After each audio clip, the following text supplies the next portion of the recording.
Leo nina website ambazo ukizitembelea wewe mwanafunzi wa chuo hautokuja kusapu.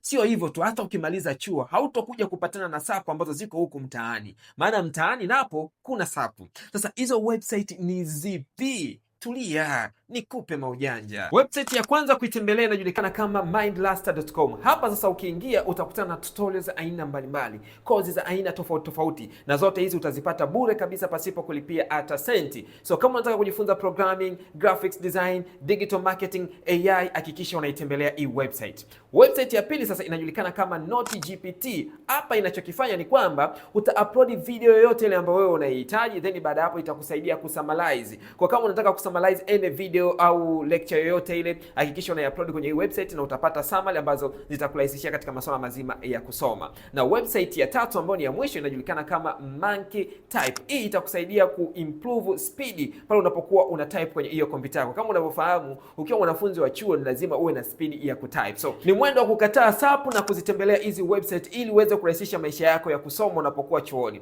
Lakini uzuri wa hizi website, hata baada ya maisha yako ya chuo kumalizika, bado utazihitaji sana kwenye maisha yako ya kila siku. Hii ni Exodus Computers na haya ndiyo maujanja ya leo. Usisahau kushare.